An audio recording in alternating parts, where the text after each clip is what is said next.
Bienvenidos a un nuevo video. Hola gente del planeta Tierra. Ya llevaba meses sin hacer un video. Siempre digo eso. Bueno, en esta ocasión estoy llevando una experiencia educativa que se llama Historia de Israel y en esta ocasión hablaremos sobre eso. Sin más preámbulos, iniciemos.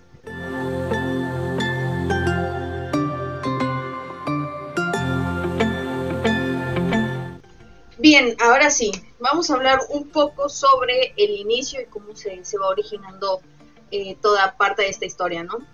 El origen de la etnia a la que pertenecen los israelitas o judíos corresponde a la denominada como semitas, término que hace referencia a los pueblos descendientes de Sem, hijo mayor del patriarca bíblico Noé. La palabra hace referencia a los pueblos de lenguas semíticas como los habitantes de Aram, Asiria, Babilonia, Canaán, los hebreos y Fenicia. Las pruebas arqueológicas indican que los pueblos de origen semítico se dispersaron a través de Mesopotamia y se cree que grupos nómadas semíticos que comenzaron presumiblemente en tiempos prehistóricos, es decir, desde el comienzo de la humanidad hasta la aparición de los testimonios escritos. Estos pueblos se extendieron por los desiertos hacia el oeste en el denominado Creciente Fértil, en torno a los míticos ríos Tigris y Éufrates. A los pueblos semíticos se les ha atribuido la invención del alfabeto, los números y las tres religiones más conocidas en Occidente, el judaísmo, el cristianismo y el islam. Pero el origen semítico solamente corresponde a la generalidad a la que pertenece el pueblo judío, ya que este origen es común en una multitud de pueblos del Medio Oriente, algunos ya desaparecidos, otros hoy se identifican nombrándolos simplemente como árabes. Parte de la historia de Israel desencadena desde una persona, desde donde viene el origen. Esta historia es del diluvio, que forma parte de la tradición judía. Ha sido catalogada como la fantasiosa de la historia del antiguo Israel. Sin embargo, el diluvio bíblico parece tener bases sólidas, no solamente en sus antecedentes de la mitología, que permite a la realidad geográfica de las crecidas de los ríos Tigris y Éufrates, sino además en el poema de Gilgamesh, una epopeya babilónica de origen sumerio, donde el gran dios Enlil envía un diluvio para destruir a la humanidad. En las crónicas de los sumerios se cuenta que los dioses decidieron eliminar a la humanidad con un diluvio. Solo el piadoso, esta persona, porque se ponían nombres que parecía que no querían que fueran pronunciados, se salvó de la catástrofe, ya que construyó un arca y la cargó con la simiente de todos los seres vivos. El diluvio de esta historia duró 6 días con sus 6 noches y al séptimo animó. Entre que si son peras o son manzanas, el poema, la mitología, lo que sea, lo que se explica es el hecho de que ambas poblaciones eran semitas y que el propio Abraham debió conocer la leyenda sumeria como habitante de Ur, donde se encontró material que resume parte de la historia de lo que pasaron. Lo cierto es que el relato del diluvio es sumamente antiguo, anterior a la aparición de la propia Torá. Pero el diluvio no es exclusivo de los pueblos semitas, también aparece en la mitología india, griega, china e inclusive en los aborígenes australianos tiene su propia versión, la que podría tener base histórica a la elevación del nivel del mar cuando surgieron las temperaturas después de la última glaciación. Ahora, la National Geographic Society ofrece evidencia sorprendente que apoya la teoría de Ryan y Pittman, que son investigadores arqueológicos. Con el descubrimiento de utensilios y la prueba de la existencia de un sitio arqueológico a más de 300 pies por debajo de la superficie del Mar Negro, ya que muestra de manera inequívoca que la inundación del Mar Negro sí se llevó a cabo y que a las orillas del antiguo mar fueron ocupados por los seres humanos, lo que da credibilidad al relato judío del diluvio. Correcto. Ya hablamos sobre un poco de la introducción de lo que viene siendo la historia de Israel y hablamos sobre la base de donde nacen los semitas, los israelitas, en este caso es el diluvio. Ahora vamos a ver cómo es que estas tierras o o este pueblo se va desarrollando, y para eso vamos a hablar un poco sobre las evidencias semíticas de Egipto. La historia de este pueblo, por lo tanto, tiene su origen en tiempos muy remotos, donde la tradición oral, la historia, el mito y la arqueología se mezclan para hablar de su existencia. El propio gobierno de Israel señala como inicio de la historia judía un dato imperioso: la ubicación en la primera mitad del segundo milenio antes de Cristo, con la salida del patriarca Abraham de Ur de los Caldeos. La Biblia y el Torá no dan fechas exactas de cuándo Abraham salió de Ur hacia Canaán, y tampoco de la época de los primeros patriarcas. La práctica social extraída de textos cuneiformes de Nuzi en la Mesopotamia reflejan la vida y prácticas de la sociedad de Hurrián, al este de la región del Tigris, en la mitad del segundo milenio. Coinciden grandemente con algunos episodios de la vida de Abraham. Por ejemplo, de acuerdo con los términos del contrato de matrimonio, una mujer estéril debía dar su esclava a su esposo para poder tener hijos. Lo mismo ocurrió con Sara al darle a su sierva, que en este caso se llamaba Agar, fue dada a Abraham. De dicha unión surgió Ismael, y de la cual nace el pueblo de los ismaelitas, que es de donde viene el Islam. Es claro el origen semítico de Abraham. La Torá, en el llamado libro de Deuteronomio, capítulo 26, versículo 5, dice: un arameo errante era mi padre, por lo que debemos de considerar que la propia tradición judía hace referencia a su origen étnico, ligados a los arameos, considerados un pueblo semítico. Ahora bien, ¿cómo viene el movimiento de los semitas y cómo es que viajan a Egipto y todo esto? Bueno, en el libro de Génesis, capítulo 12, todo el capítulo 12, empieza cuando Abraham recibe la orden de Dios para establecerse en la tierra de Canaán, lo que más tarde será llamado Israel. En su posterior división, una parte se llamará Judá. Abraham habrá de convertirse en el patriarca de árabes y judíos, al procrear a Ismael e Isaac respectivamente, fundando una verdadera religión monoteísta sin representación de imagen de su Dios. Posteriormente, su nieto Jacob engendra 12 hijos, de los cuales uno, llamado Yosef o José, es vendido como esclavo en Egipto, posteriormente logrando ascender de nivel hasta convertirse en gobernador de todo el país. O esta representación la podemos ver en una película que se llama José el Soñador. Ante una hambruna en la región, Jacob junto con sus hijos emigran a Egipto, donde a la larga se convierten en esclavos por 430 años. Posterior a estos acontecimientos ocurrirá el llamado Éxodo. Con todo lo que hemos leído, la historia del pueblo de Israel está ligada a tiempos inmemorables y tal vez a tiempos en los que no tenemos memoria, o de lo que no sabemos. Hablamos de lo que tenemos y de lo que se ha descubierto. La tradición judía y la Biblia la vinculan a la mítica creación, al año cero y su entroncamiento con Noé en el diluvio, fechado en el año 1650 desde el año cero.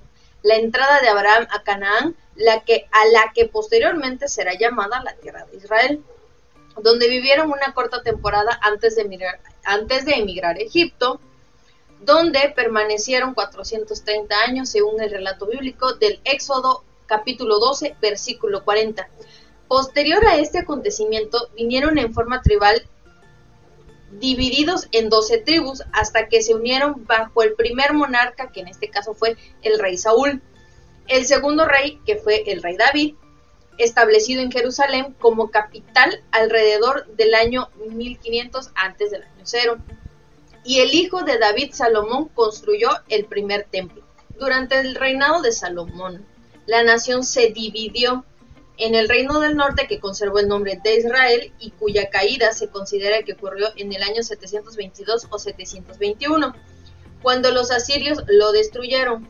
Por su parte, el reino del sur se denominó Judá, durando hasta la conquista de Babilonia en el 586, pero que de momento no se ubica con el contexto histórico de este pueblo, que remonta sus raíces desde la prehistoria, lo que les he venido comentando ya desde un inicio. Muy bien, ya hablamos sobre el diluvio y sobre las evidencias semíticas en Egipto.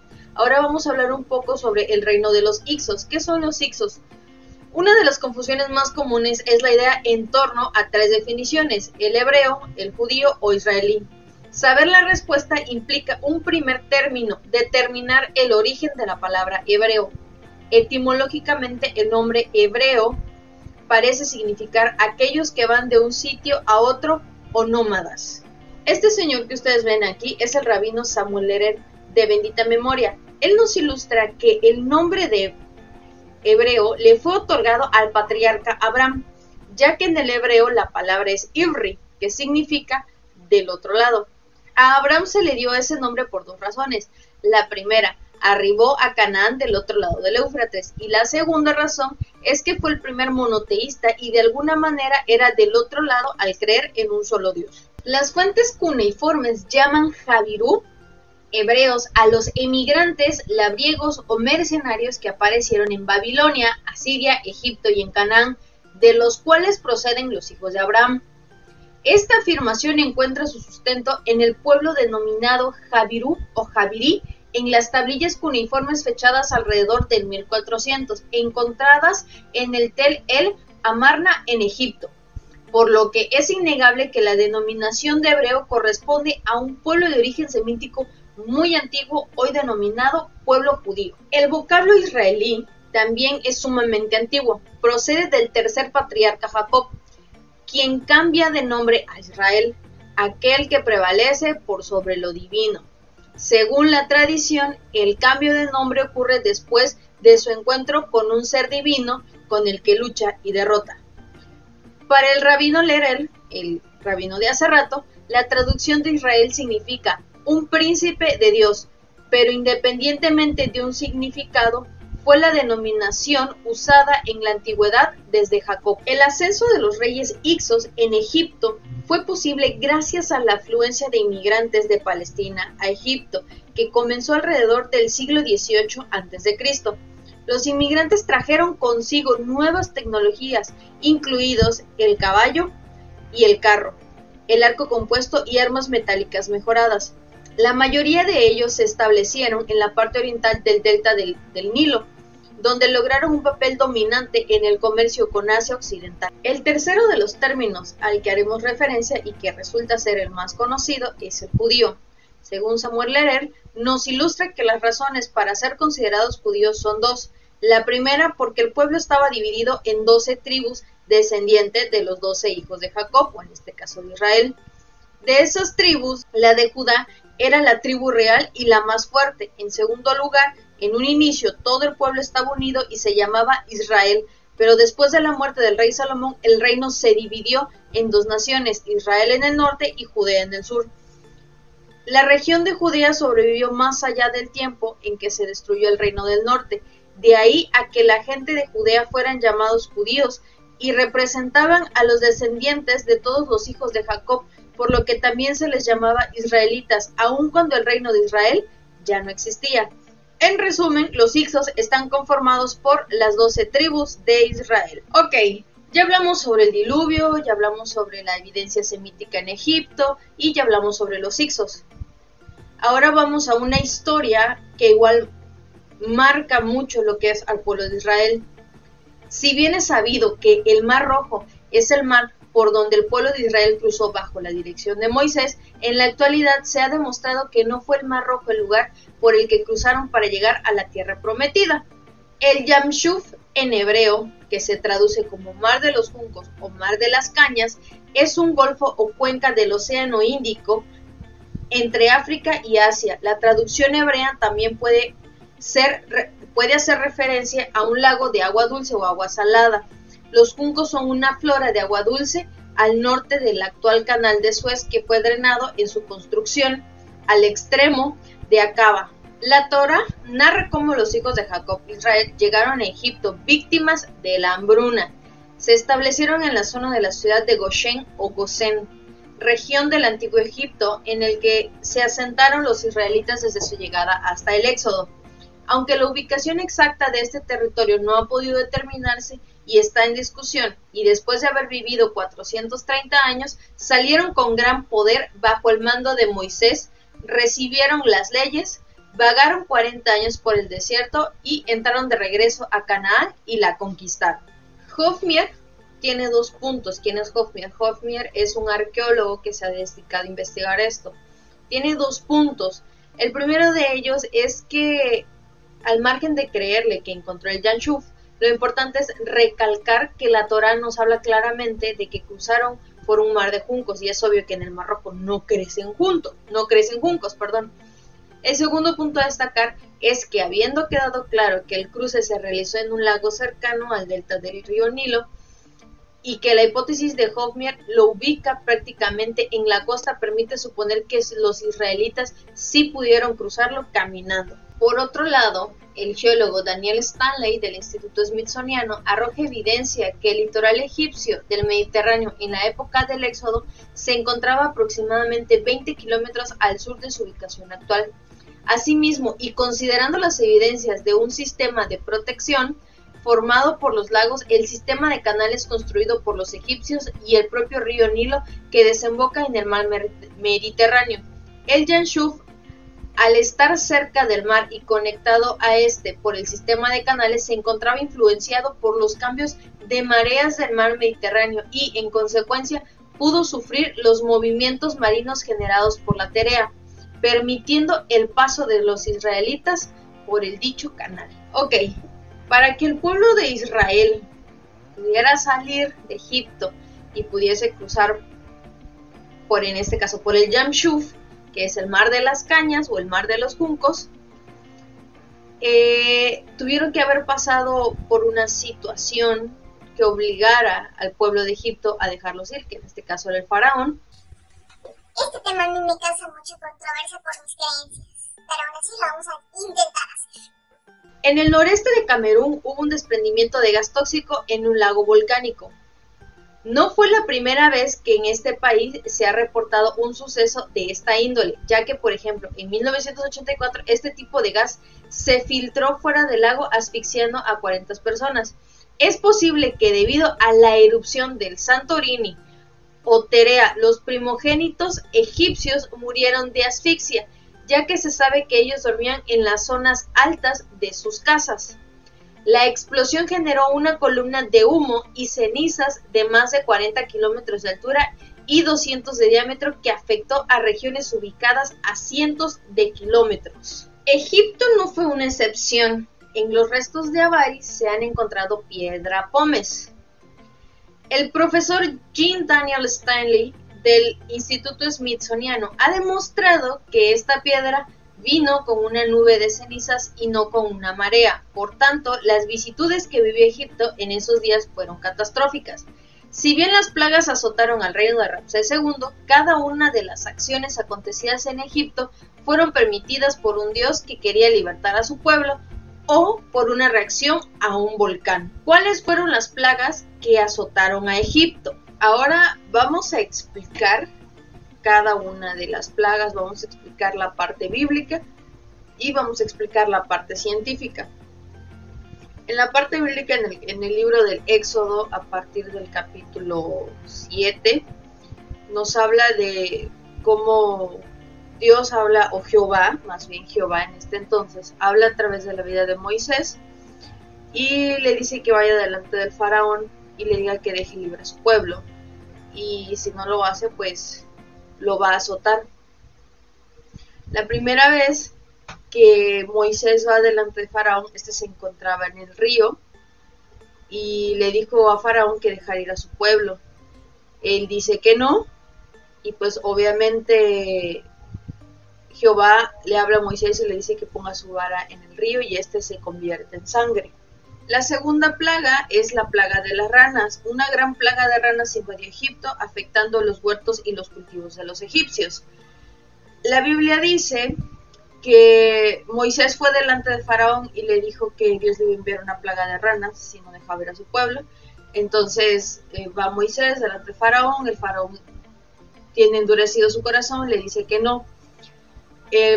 Ramsés, al ver esta situación le dice, bueno, voy a dejar libre a tu pueblo, pero dile a tu Dios que quite las ranas. Entonces Moisés hace lo que Ramsés le dice, va a Moisés delante de Jehová, le dice que quite las ranas, Jehová quita las ranas y Ramsés, al ver esta situación, vuelve a endurecer su corazón y dice que no. La tercera plaga, que es la de mosquitos, piojos y pulgas. Jehová, al ver la reacción de faraón ante negarse a liberar a su pueblo, habla a través de la vida de Moisés Y Moisés le dice a Aarón: Aarón, golpea el polvo con tu vara y la arena se convertirá en mosquitos, piojos y pulgas. Aquí es donde viene la tercera plaga. La cuarta plaga es la de los animales salvajes que dañaron a las personas y dañaron al ganado. Esto pues obviamente no hay agua, no hay alimento, pues ellos buscan la manera pues también de alimentarse. La quinta plaga es la plaga de la pestilencia y las enfermedades epidémicas, que una vez más afectaron solamente a los egipcios y no a los israelitas, ya que los israelitas estaban protegidos por Jehová y tenían pues en este caso humanamente el respaldo de Moisés, que pues no les pasaría nada. Y en la plaga número 6 están las úlceras y los sarpullidos, que eran enfermedades cutáneas que no podían ser curadas.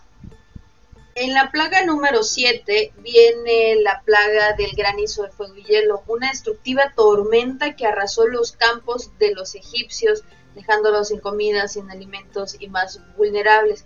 Pero una vez más, esta plaga únicamente afectó a lo que era la zona de los egipcios, no afectó a la parte de Israel, porque el pueblo de Israel estaba protegido por Dios. En la plaga número 8 tenemos que viene la plaga de las langostas. Moisés una vez más va delante de Faraón y le pide que por favor libere a los israelitas, libere al pueblo de Dios. Y Faraón, al ver todo esto que estaba pasando, dice: bueno, voy a dejar que se vayan, pero solo los hombres.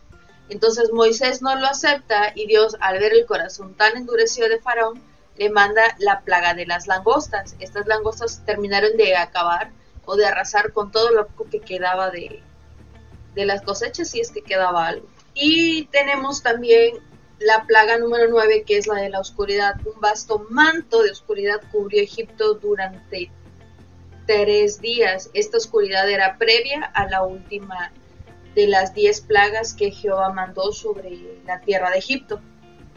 Y tenemos la última plaga, que es la muerte de los primogénitos. En esta plaga únicamente afectó a los egipcios, ya que a través de la vida de Moisés, Dios le dijo que le dijera al pueblo que tenían que matar un cordero y que con la sangre de ese cordero tenían que manchar las puertas de su casa para que el ángel de Jehová, el ángel de la muerte que Jehová enviaría, no matara a sus primogénitos. Entonces, ¿qué fue lo que sucedió? Que los israelitas hicieron lo que Moisés le dijo, pero Faraón tenía tan endurecido su corazón que él dijo: pues no me importa, no me interesa, no lo voy a hacer, no te vas a ir. Entonces Jehová envía al ángel de la muerte, y al hacer esto, pues obviamente todos aquellos que no tenían esa marca, pues se les fue arrebatado la vida. Pero pues ya en la Biblia habla sobre que pues ya se les había dado muchas advertencias a Faraón, a su pueblo, y no quiso. Entonces, hasta que Faraón pierde a su hijo, es que deja ir al pueblo de Israel. Esta es la parte bíblica. Ahora viene la parte científica. En la parte científica, los investigadores nos hablan de que el volcán de Santorini, o el Terea, este volcán empezó a hacer erupciones y empezó a soltar gases. Estos gases se mezclaban con el aire, con la tierra, dando un color rojizo, y este color, al tocar con el agua, se convertía en sangre. Entonces, formando hierro, el agua se convertía en agua, como agua de hierro, más o menos. Esa sería la primera plaga. La segunda plaga se da porque, pues, como las ranas sí pueden respirar fuera del agua, pues obviamente estas empiezan a invadir, se empiezan a comer los plantíos y empiezan a afectar a la gente. De ahí viene la plaga de los mosquitos, piojos y pulgas. Esto debido a la mala higiene que ya se empezaba a presentar por la muerte de los peces, ya que los peces no podían respirar, no tenían oxígeno. De ahí viene la cuarta, que vendrían siendo los animales salvajes. Obviamente los animales, al no tener agua, al no tener de dónde buscar alimento, pues atacan a lo primero que se les pasa enfrente. La muerte tanto de los animales como el agua contaminada, la muerte de los peces, inclusive de las personas que estaban dañadas, pues obviamente empezó a generar pestilencia y enfermedades, y estas enfermedades se iban dispersando a través de las ranas, los mosquitos, los piojos y las pulgas. Ahora, dice que el volcán de Santorini despedía un gas tóxico. Este gas tóxico provocaba en las personas úlceras y sarpullidos, y estas heridas no eran curables, no se podía hacer. La combinación de los cambios climáticos que empezaron a haber en Egipto y por los gases que Santorini soltaba y los desfogues que este tenía, pues obviamente empezaron a formar granizo en forma de fuego y de hielo. Repito, esto debido a los cambios químicos que igual se producían en el aire, y estos cambios, tanto los climáticos, trajeron lo que fueron la plaga de las langostas, y pues obviamente se terminaron de comer todo lo que quedaba. La nube que empezaba a despedir Santorini por las cenizas provocó que ya no se viera el sol. La nube de cenizas y de humo que despedía Santorini pues provocó que toda la parte de Egipto fuera cubierta por esta nube y quedara a oscuras. Y el último es que todos estos gases que Santorini despidió en su momento, debido a que existían privilegios durante esta época, los hijos mayores dormían en la parte de arriba, y estos gases únicamente afectaron a estos niños, y obviamente es donde viene la muerte de los primogénitos, y esta sería la teoría científica de cómo se desarrollaron las plagas.